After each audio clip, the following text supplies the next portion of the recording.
저 앞에 지금 아무도 없고 뒤에 이제 승합차에 카니발 같은 거에 4명 정도 타 있는 상황인데요. 광저우시가 일선 도시 중에 하나지만 안에가 복잡하기로 유명하거든요. 네. 근데 시내로 그냥 태워 보냅니다. 폭우가 갑자기 내렸습니다. 중국은 막 전기 자전거도 많고 약간 극악한 상황을 제가 좀 말씀드리고 싶은 거고, 그냥 차에다 모든 걸 맡기고 택시에 이동하는 기간 동안 어떤 다른 걸 할 수 있는 편안함을 굉장히 좋기 때문에, 제가 좀 느낀 거는 상업화와 생태계 관점에서 보면은 일단 중국은 로보택시가 전면적으로 지금 확대해도 전혀 이상하지 않을 정도로 기술이나 세팅해 놓은 것들이 굉장히 좋았고, 생각할 수 있겠지만 중국에서 이 정도 컨디션에서 통한다면 사실 전 세계 어디서든 통할 것 같다는 느낌을 좀 받아서요. 특히나 이제 이구동성으로 하는 얘기는 정부가 무조건 미국에 질 수 없다는 산업으로 볼 것이기 때문에, 최근에 조금 중국, 홍콩 다 그냥 국내 시장 입장에서는 좀 지지부진한 것 같고, 네. 또 딥시크 이슈 이후로, 장세 이후로 지금 크게 관심들이 조금 있다가 좀 떨어진 느낌입니다. 네. 그래서 다시 중국에 대한 여러 가지 이제 우려들도 있으신 것 같고, 그래서 네. 오늘 전반적으로 중국 내에서는 어떤 게 화두인지, 그리고 제가 이제 한 분기마다 요새 가고는 있는데, 네. 또 심천하고 광저우 그쪽을 탐방하고 갔다 와서 그 얘기도 기회 되면 좀 말씀드리겠습니다. 알겠습니다. 이거는 공통 질문이라 좀 드려야 될 것 같은데, 네네. 중동 이슈 있잖아요. 네. 중국 입장에서 본 중동 이슈와 호르무즈 해협 네. 그 봉쇄 가능성은 네. 중국 입장에서 봤을 때는 좀 어떻게 해석해야 됩니까? 아무래도 최대 피해국이 중국이 될 수 있다는 얘기는 너무 많이 하는데요. 일단은 오늘 중국 장의 장세를 보면은 일단 크게 나쁘게 해석한 것 같지는 않습니다. 지금 우려하시는 대로 1대1로에 대한 어떤 정치적인 공들여놨던 것들이 무너진다든지, 아시는 대로 이제 원유 관련해서 중동 쪽 의존도가 그래도 중국이 한 40% 되다 보니까 네.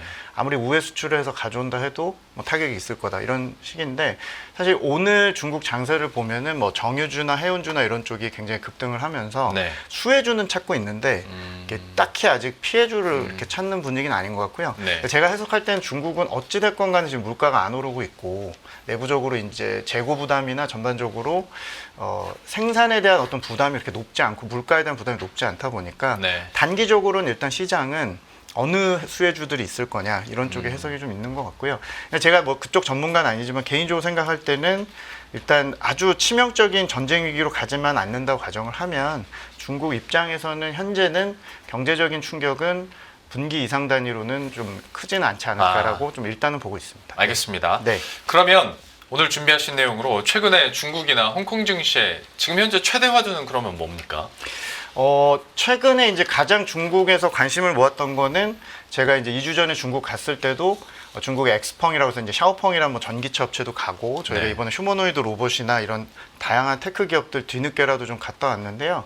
갔을 때 중국의 최대 화두는 역시 BYD발 가격 인하로 인해서 각 그 전기차 업체들이 정부의 이제 약간의 반성문을 좀 쓰고 있는 단계. 그러니까 예.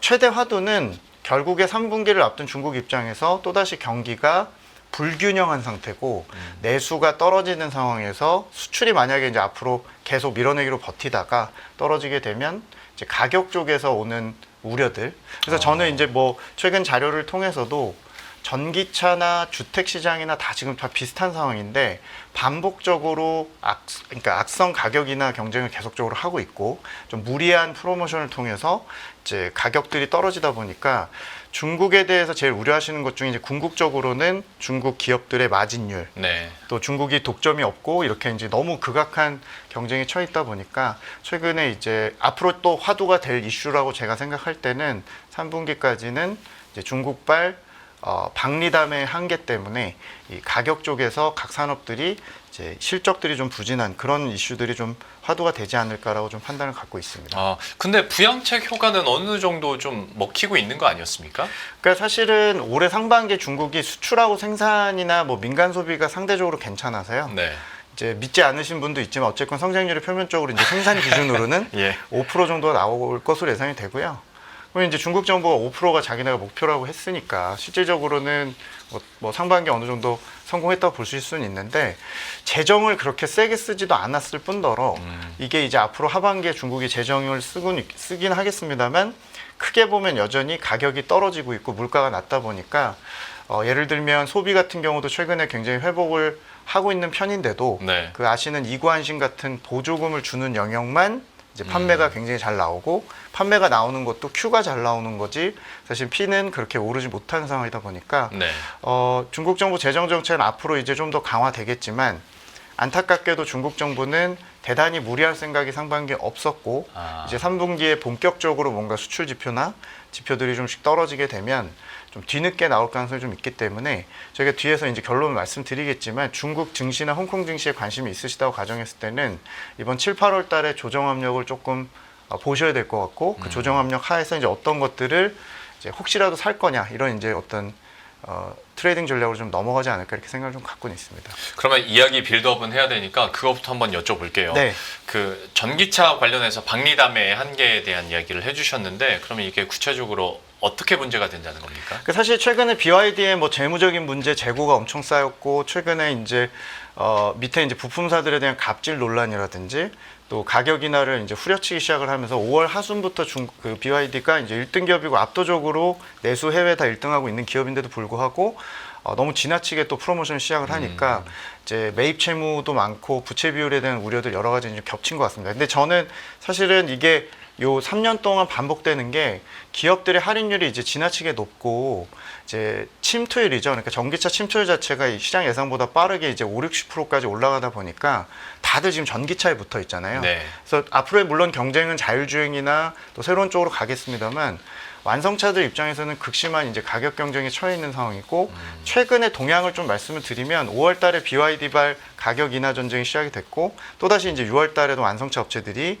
이제 같은 인하에 동참을 좀 하면서 시장에서 걱정하는 BYD 자체 재무적인 문제 외에 앞으로의 또 가격이 떨어질 거에 대한 우려 때문에 최근 한 달에서 한 달 반 정도 중국의 전기차 업종이 계속 주가 하락을 좀 보이고 있고 또 아시는 이제 국내에서 좀 관심 많으신 배터리 관련된 리튬 가격이나 이런 것들도 계속 지금 땅을 파고 내려가고 있는 상황이죠. 그래서 전체적으로 최근 동향은 작년 하반기부터 재정을 쓸 때는 그나마 물량이 나오면서 피 하락을 좀 보전하는 매출 자체가 유지되는 형태였다면 최근 2분기부터는 또다시 프로모션 전쟁이나 물량에 대한 부담 때문에 강박이죠. 그래서 P와 Q가 동시에 지금 또다시 떨어지는 그런 상태에 좀 직면해 있다고 보시면 될 것 같습니다.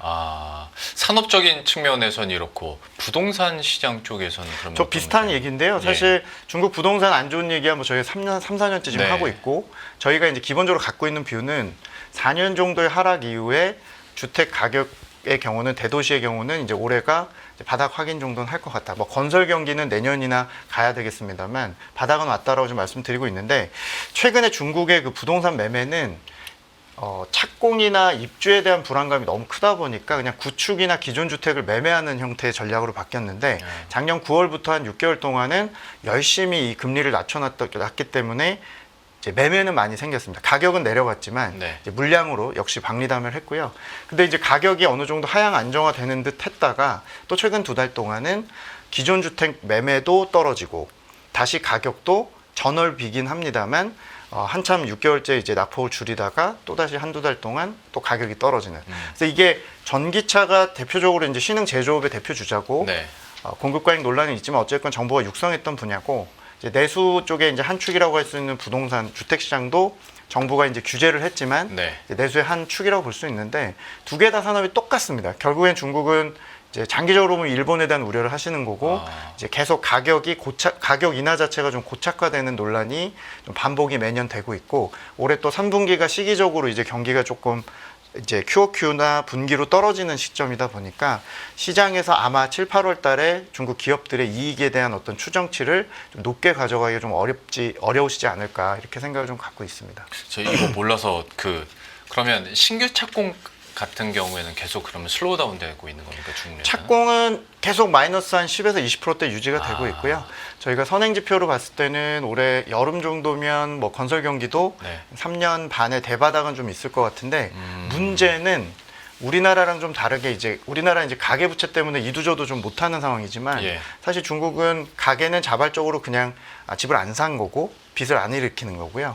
개발사들, 그러니까 아시는 헝다그룹 같은 디벨로퍼들의 신용 문제가 이제 4년 동안 경착륙했던 거고 이들의 신용 회복이 되는데 언제가 될지를 지금 모르는 상황이거든요. 그래서 사실 건설 경기가 우리가 하반기까지도 중국이 뭐 좋아진다고 베팅할 수는 없고요. 이제 어느 정도 안정되느냐의 속도에 어떤 저희가 이제 이제 초점을 좀 맞추고 있는 그런 상황입니다. 참 전반에 대표적인 부동산과 그다음에 신흥산업인 전기차 예를 들면서 그 문제점을 짚어주셨는데 그러면 얘기하신 김에 7, 8월의 그 조정 가능성에 대해서 어떤 로직으로 이 결과에 도달하신 거예요? 그 사실은 작년 9월, 10월에 중국 증시가 이제 한 3년 정도의 바닥 확인을 했고요. 그때 아시는 항생테크 중심으로 이제 한번 장세가 있었고 올해 2월, 3월에 또다시 중국이 이제 딥시크 이후로 민영 기업들 좋아진다 뭐 하면서 관심을 받으면서 홍콩 증시 중심으로 기술주가 좋았습니다.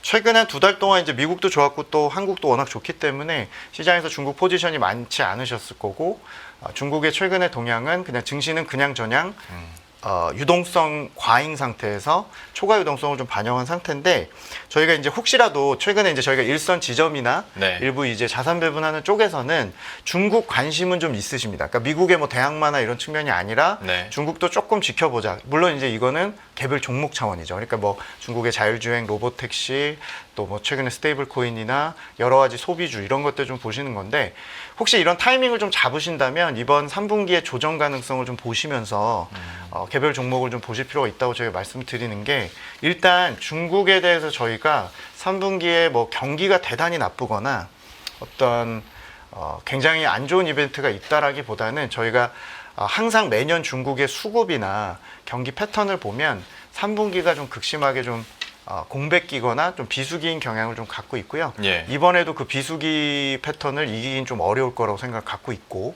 또 최근에 지금 시장이 뭐 타코 트레이딩이라고 합니다만 중국도 마찬가지로 어닝이 마치 그냥 좋아질 거를 감안해서 상반기에 중국도 초과 유동성을 열심히 누리면서 나름대로 테마주, 배당주 뭐 여러 가지 트레이딩 했거든요. 그래서 신고가 경신한 종목도 꽤 있었습니다. 그래서 7, 8월에 저희는 기본적으로 실적이 이제 반기 실적이 나오게 되는데 네. 앞서서도 제가 이제 대표적으로 전기차, 주택시장, PQ가 다 동반해서 지금 좀 어렵다라고 말씀드렸듯이 마진이 크게 나오기 좀 어려운 경기 여건이 아닌가 싶습니다. 그래서 아무리 뭐 저희가 중국의 로봇이나 기술주가 좋다 해도 기본적으로는 실적 시즌이 되면 패턴적으로 수급이 다시 순매도가 좀 더 나오고 7, 8월에 좀 조정 압력이 있을 것 같습니다. 그래서 저희는 6월까지는 시장이 좀 오를 때 혹시 기존에 포지션이 좀 있으셨다면 미국만큼 재밌진 않으셨겠지만 조금 일부 축소를 하고 다시 7, 8월에 매수 타이밍을 좀 보시는 게 좋을 거라고 말씀드리고 있고요.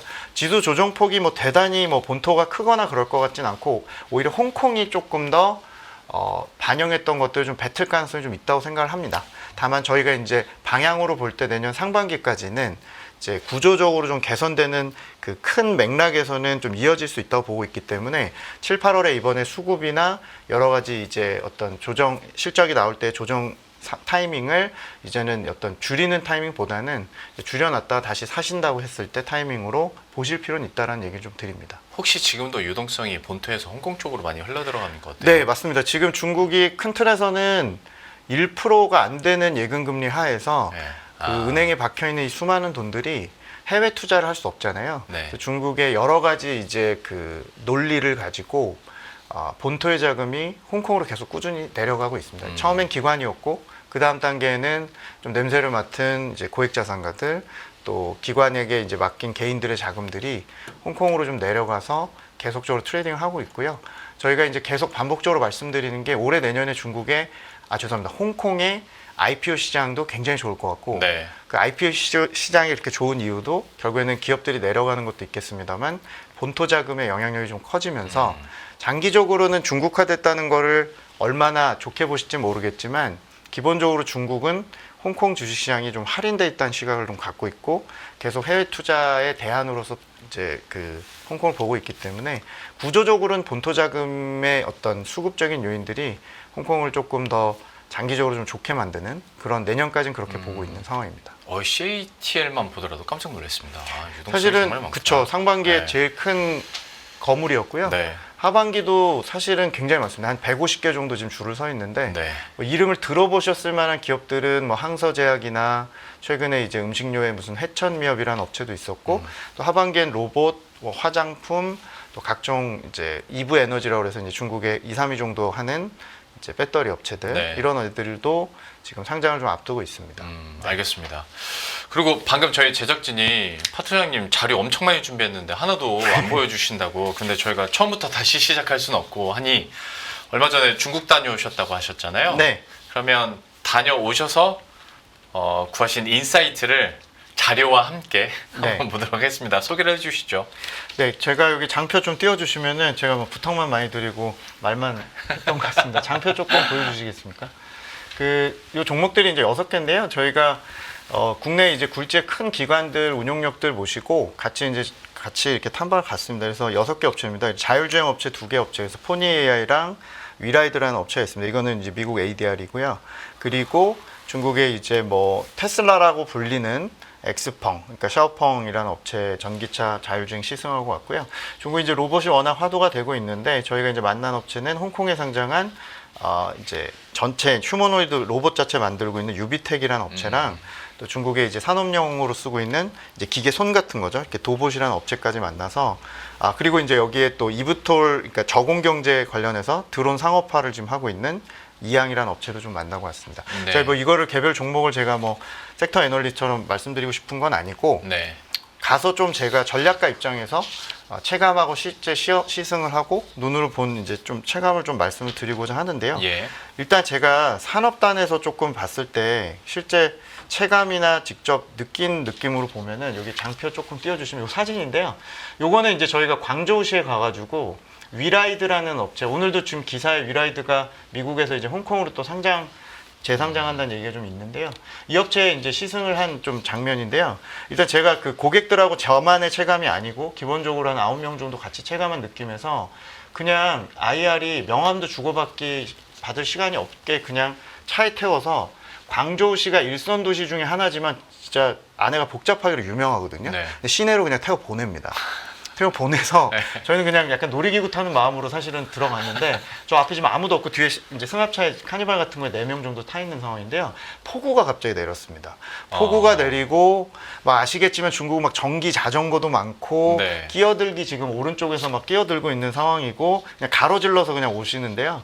이게 약간 극악한 상황을 제가 좀 말씀드리고 싶은 거고 요런 이제 어떤 컨디션에서 한 40분 또 시승도 해봤고요. 예. 제가 좀 느낀 거는 상업화와 생태계 관점에서 보면은 일단 중국은 로보택시가 뭐 전면적으로 지금 확대해도 전혀 이상하지 않을 정도로 기술이나 어떤 전반적인 그 어떤 세팅해 놓은 것들이 굉장히 좋았고 물론 이제 이게 중국 내에서 지금 현재 상업화 시킨 건 6개 도시 정도 네. 우한만 빼고는 개별 이제 도시들이 부분적으로 하고는 있지만 정부의 성향을 조금 타서 이제 정부 성향이 개방적이냐 보수적이냐에 따라서 좀 다르지만 내년부터 이게 이제 전면적으로 도시별로 더 이제 확산이 된다고 가정했을 때는 거리낌이 없이 그냥 소비자가 수용할 가능성이 굉장히 높고 말 그대로 그냥 차에서 내가 그냥 차에다 모든 걸 맡기고 택시에 이동하는 기간 동안 모든 어떤 다른 걸 할 수 있는 그런 어떤 편안함을 굉장히 좋기 때문에 뭐 생각할 수 있겠지만 중국에서 이 정도 컨디션에서 통한다면 사실 전 세계 어디서든 통할 것 같다는 느낌을 좀 받아서요.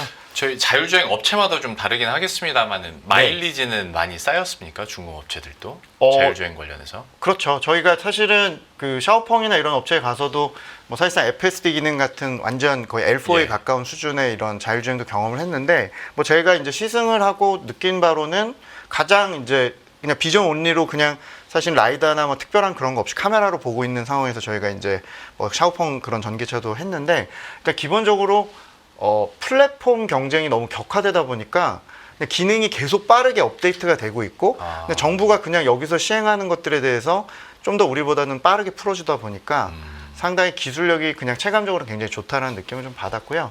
사실은 저희가 뭐 샤오미 전기차를 보기 위해서 샤오미 매장도 가고 또 이렇게 시승도 하고 그랬지만 사실은 가격 가성비가 너무 좋아서 이게 이제 완전 자율 경쟁 시장이면 그러니까 그냥 우리나라에도 그냥 마음대로 들어오고 이런 상황이라면 사실 굉장히 너무 심해지겠다고 느낄 정도, 그러니까 안도의 한숨이 나올 정도로 그래요? 사실 중국 내에서의 자체적인 경쟁이나 적용은 좀 한 차원 좀 다른 데 가 있다는 느낌을 좀 받았습니다. 오히려 이거를 이 가격에 파는 게 조금 안타까울 정도로 사실은 가격들이 굉장히 좋았다는 느낌 좀 받았고요. 물론 이제 안전이나 기술이 더 중요합니다만 중국 내에서의 이런 극악한 경쟁도 좀 느끼고 왔습니다. 그래서 일단 제가 그 6개 업체에 갔다 온 느낌에서 이제 거시경제적으로 좀 말씀드리면 저희가 로봇도 가고 여러 가지 업체들 다 간 느낌에서 저도 중국에 꽤 오래 있었지만 중국이 뭔가 사업을 한다고 그랬을 때는 정부가 이제 이쪽으로 방향을 개도를 하고 그 기업들이 항상 쇼룸이 됐건 시승이 됐건 모든 거를 세팅을 할 때 이 업체가 견학을 각지에서 많이 오고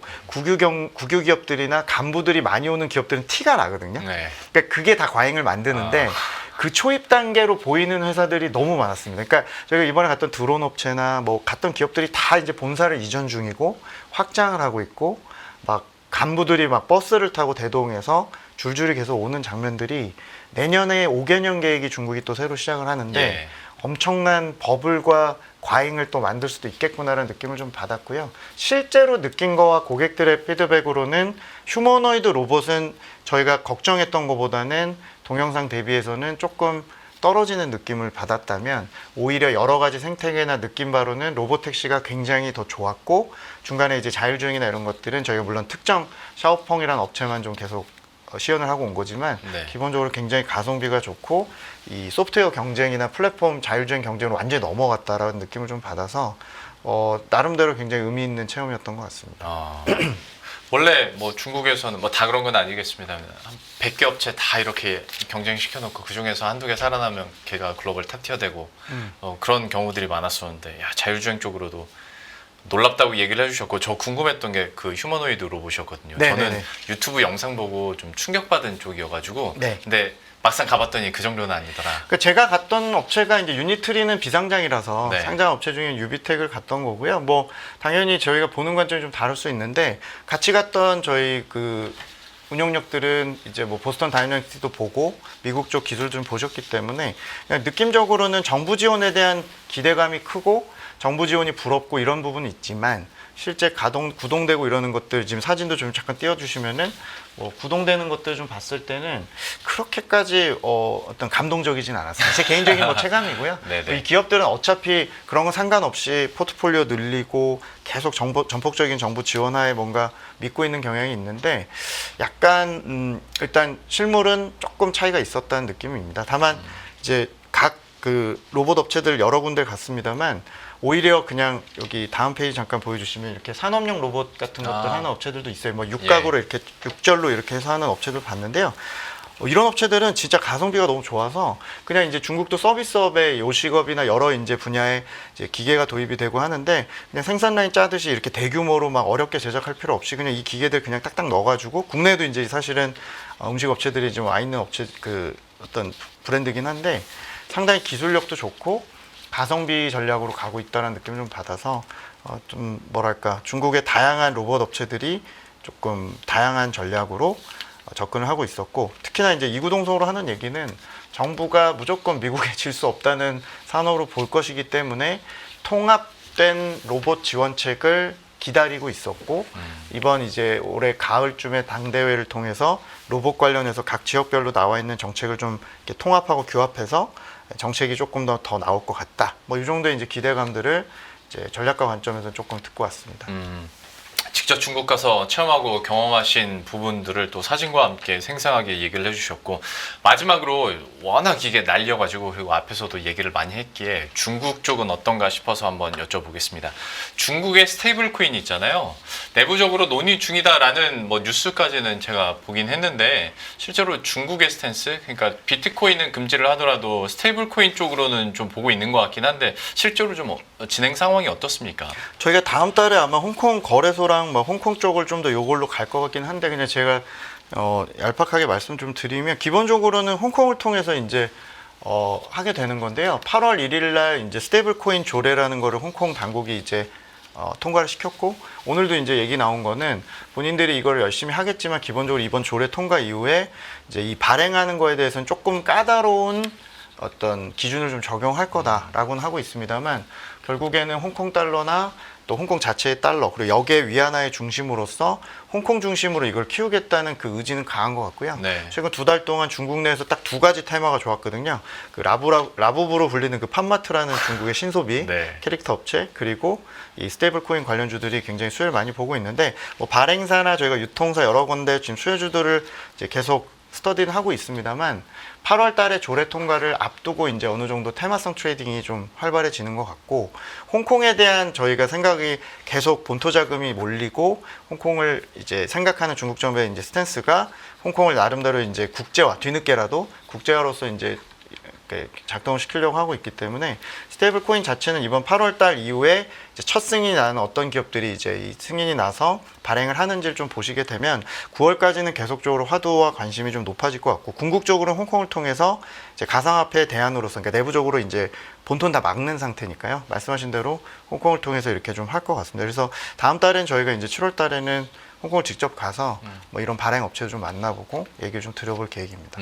알겠습니다. 그것도 한번 저희가 뉴스 팔로우업 해보도록 하겠고요. 원래는 이제 마치려고 했는데 그 방금 전에 개인적인 궁금증 때문에 간단하게 여쭤보겠습니다. 그 신소비 관련해서 라부부가 그렇게 난립니까? 중국 내에서는 지금 난리인데요. 사실 네. 작년부터 저희가 중국이 뭐 IP 경제라고 하죠. 굿즈 네. 막 네. 그런 것들이 결국엔 동북아시아에서 이런 그 일본, 우리나라가 뭐 매니아 경제, 오덕 경제, 여러 가지 캐릭터 문화 여러 가지를 이제 압축했던 거를 중국도 압축해서 따라오고 있고, MZ들 소비 구매력이 굉장히 좋은데 그들 주도로 최근에 이런 캐릭터 경제가 작년부터 상당히 좀 흥한 상황입니다. 그래서 조금 최근에 그 과할 정도로 그 희소성이나 약간 이제 랜덤 박스나 이런 거에 대해서 조금 젊은이들이 좀 과하게 들어가다 보니까 뭐 경매에서 2억 원에 낙찰됐다고. 네네네. 그러니까 나름대로 지금 중국의 그 나름대로 이 제조업 경쟁력과 함께 신소비 쪽에서 이제 MZ들 소비가 부각이 되는 것 같고요.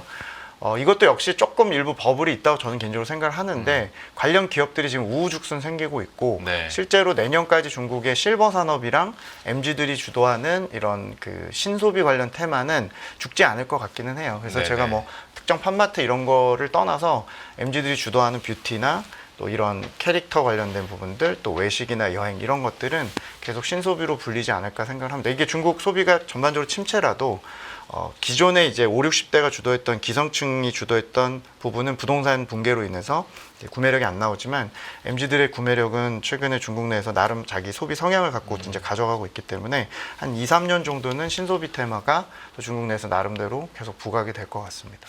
매일 돈을 쓰는데 그 가치는 누가 정할까요? 정답은 슈퍼달러 슈퍼리치에 있습니다. 복잡한 공식은 빼고 투자 타이밍을 잡는 환율의 핵심만 담았습니다. 빠르게 변화하는 금융시장, 그 중심엔 언제나 환율이 있습니다. 오늘부터 환율과 썸 타볼까요?